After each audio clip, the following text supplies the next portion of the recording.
بسم اللہ الرحمن الرحیم. السلام علیکم ناظرین, خان صاحب کے متعلق بات کرنی ہے. مجھے کرنی تو نہیں چاہیے تھی کہ ان کی فیملی کا میٹر ہے. جب میٹر جو سے ہے گھر سے باہر نکل جائے اور حکومت کے معاملات میں دخل اندازی ہو اور حکومتی کی لوٹ مار ہو رہی ہو تو پھر اس کا ذکر کرنا ضروری بنتا ہے.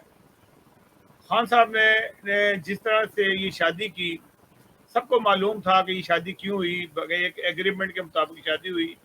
خاور مانیکا کی بیوی تھی جس سے یہ عمران خان صاحب نے شادی کی. سب لوگ جانتے ہیں کہ خاور مانیکا کس کا معاش کا ہے اور کس قسم کے وہ لوگ تھے.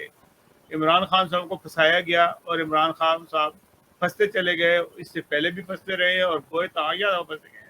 لیگل تو ان کو 3 دفعہ پھنسے ہیں, لیکن ان لیگل تو یہ ہزاروں دفعہ پھنس چکے ہیں. ان کی جیسے کہ ہسٹری ہے.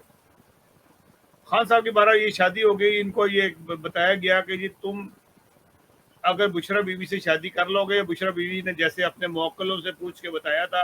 اصل میں یہ گیم ساری موکلز کی ہے. یہ جو لوگ کالا جادو کرتے ہیں, جو غیب کا علم رکھتے ہیں, تو ان کے پاس ایسے موکل ہوتے ہیں جو بتا دیتے ہوتے ہیں کہ اس نے وزیر اعظم بننا ہے تو کیسے بننا ہے. خان صاحب کو ان کو بتایا گیا. خان صاحب اس بات میں آ گئے کہ خاور مانیکا نے کہا جی میں طلاق دیتا ہوں والنٹرلی, اور یہ بالکل آپ میرے 5 بچے ہیں, کوئی مسئلہ نہیں ہے, میں طلاق دیتا ہوں اور آپ شادی کر لیں تاکہ آپ وزیر اعظم بن جائیں کس طریقے سے. اور عمران خان صاحب سے شادی ہو گئی اور عمران خان صاحب وزیر اعظم بن گئے. بشرا بیوی کے موکلوں نے عمران خان صاحب کو الیکشن لڑوایا, الیکشن جیتا, اور پھر اس کے بعد یہ جن سے ہیں وہ وزیر اعظم بن گئے. اور موکلوں نے ان کے جہاں جہاں بھرتیاں جہاں جہاں کرنے تھے وہ بتاتے گئے. خان صاحب اسی جگہوں پہ لوگوں کو لاتے گئے. عثمان گلزار بھی جن سے ہیں وہ بھی موکل نے ہی لگائے ہیں وہاں پہ, کیونکہ عمران خان صاحب کی مجال نہیں تھی کہ عثمان گلزار کو ہٹا دے. انہوں نے کہا یہ جو ہے نا یہ وسیم اکرم پلس بن جائے گا ایک ٹائم پہ جا کے. بھلے آج جاہل ہے, بالکل ان پڑھ ہے, جو مرضی ہے, گدھا ہے بالکل وہاں, لیکن یہ ایک ایسا گھوڑا بن جائے گا کہ جس کو دیکھ کے لوگ حیران ہو جائیں گے. پر ہوا کیا, 4 سال یہ جھک مارتے رہے اور ان کو پتہ ہی نہیں لگا کہ ان کے ساتھ ہو کیا رہا ہے.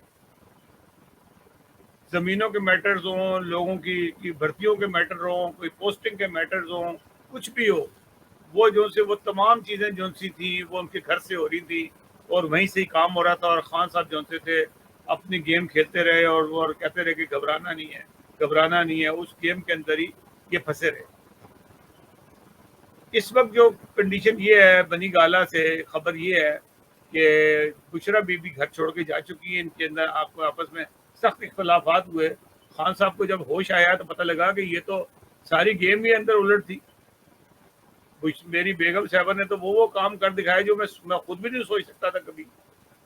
وہ لاہور جا کے بیٹھ گئی ہیں, اپنی ایک سہیلی ہے فرح, اس کے گھر میں بیٹھ گئی ہیں. اور فرح جو تھی وہ مین کردار تھی جس نے خان صاحب کی شادی کرائی تھی. ہوا کیا کہ جتنی بھی کک بیکس ہوتی تھی یا جو لوٹ مار ہوتی تھی, یعنی کہ جو لوگ رکھنے ہیں, یہ ڈی پی او رکھنا ہے, یا آئی جی رکھنا ہے, یا فلاں رکھنا ہے, یا بڑی پوسٹ ہو رہی ہے, وہ ان کے موکل کرتے تھے. اور ایک موکل ان کے نزدیک بھی ہوتا تھا. موکل یعنی کہ اس کا نام تھا خاور مانی کا. وہ موکل مین تھا. اور فرح کا شوہر جو مین کردار ادا کرتے تھے ان کے ہر پوسٹنگ میں, ہر کاموں میں, جہاں وہ پیسہ لیتے تھے اور وہ پیسہ جو سا پہنچایا جاتا تھا. میں یہ سوچتا ہوں کتنا تو پیسہ ایک انسان کو چاہیے ہوگا. اب تو وہاں بیٹھی ہوئی تھی آرام سے, ایک 5 بچے تیرے تھے, نانی دادی تو بن چکی تھی, اس کے باوجود تجھے اور پیسوں کی ضرورت تھی. عزت تجھے مل گئی, چلو خان سے شادی کر لی, تجھے ایک عزت مل گئی, وہ بن گئی تھی, خاتون اول بن گئی ہیں. بہرحال مسئلہ اب یہ ہو گیا کہ ان کو یہ پتہ لگ چکا ہے اس وقت. انٹیلیجنس جو سی ہے وہ اس نے خان صاحب کو سب کچھ بتا دیا ہے کہ آپ کی بیگم صاحبہ کیا کرتوت کرتی اور کیا کچھ ہوا یہاں پہ. اور ایک ایک چیز جو سی ہے وہ کھل کے خان صاحب کے سامنے آ گئی ہیں. اور اب ان کے ایک شدید قسم کے اختلافات جو سے ہیں ان کے درمیان میں پیدا ہو چکے ہیں. اور یہ جو ہے نا فرح وغیرہ یہ جو عورتیں ہیں, یہ ان کس قسم کی عورتیں ہیں, یہ ان کا تعلق اس گھرانے سے, ان لوگوں سے ہے وہ جو بڑے خاص لاہور میں مشہور ہوتے ہیں لوگ, وہاں سے ان لوگوں کا تعلق ہے. فرح ہوتی ہے, دیبا ہوتی ہے, فلاں فلاں فلاں فلاں, یہ سب چیزیں ہوتی ہیں, یہ انہیں سے ہی ہوتی ہیں. جو مجھے معلومات ملی ہے ابھی تک جو سی ہے یہ کوئی اچھے لوگ نہیں ہیں. مانیکاؤ کے بارے میں بھی کوئی اتنی خاص اچھی رپورٹس نہیں ہیں, سارے نہیں ایسے ہوں گے, چند ہوں گے, لیکن یہ جو ہے یہ ضرور اس کی طرف خاص ہے. عثمان بلزار کے پیچھے کوئی ہستی تھی تو وہ یہ تھی, جس کے لیے خان صاحب کی بھی جو ہے ٹانگیں کام جاتی تھیں کہ جب عثمان بلزار, آج تو کہہ رہے ہیں نا کہ ان کو ہٹانا چاہیے, میں سوچ رہا ہوں کہ 1 سال رہ گیا ان کو ہٹا دیتا ہوں. آپ کیا ہٹانا ہے, اتنا بیڑا غرق ملک کا ہونا, کرنے دو ان کو. انہوں نے وہ کام کیا اس عورت نے اس بلزار سے کہ ملک کے اندر ایک نفرت کا جو تھا وہ کروایا, صرف اور صرف پیسہ بنانے کے لیے. ہر زمینوں کے اندر اس نے پیسہ کھایا, ہر چیز کے اندر پیسہ کھایا. اب خان صاحب جو سے ہیں کیا قدم اٹھاتے ہیں, ان کا رشتہ قائم رہتا ہے کہ نہیں رہتا ہے یہ تو اللہ بہتر جانتا ہے, کیونکہ خان صاحب کی دوستی عامر لیاقت سے بھی ہے. عامر لیاقت نے گرین سگنل دے دے گا, کوئی فکر کی بات نہیں ہے. نیکسٹ ٹائم آپ کو جیسے میں نے ابھی کی ہے اسی عمر کی لڑکی سے آپ کی بھی شادی کروا دوں, کیونکہ خان صاحب نے شادی تو لازمی کرنی ہے. اور اب ان کو اندازہ ہو گیا کہ یہ جو تسبیح گھمانے کا طریقہ تھا اس کا کوئی فائدہ نہیں ہے. مجھے کام الٹے سیدھے کرتے رہو اور تسبیح ہاتھ میں گھماتے رہو. یہ تسبیح گھما کے بھی کبھی ایسا کام ہوتا ہے کہ آپ نیک نظر آئیں گے. یہ صرف لوگوں کو دھوکہ دینے کے لیے, جو لوگ تسبیح گھما رہے ہوتے ہیں لوگوں کو دھوکہ دینے کے لیے. کئی حدیث میں کسی جگہ پہ ایسا ہی نظر آیا حضور صلی اللہ علیہ وسلم نے یا ان کے خلفاء نے, ان کے صحابہ نے تسبیح گھماتے رہتے ہیں. کبھی ایسے نہیں ہوا. یہ صرف گھمانے والے وہی ہوتے ہیں جو شعبدے باز ہوتے ہیں, تسبیح کو گھما رہے ہوتے ہیں. زیادہ تر لوگ, سارے نہیں, زیادہ تر لوگ.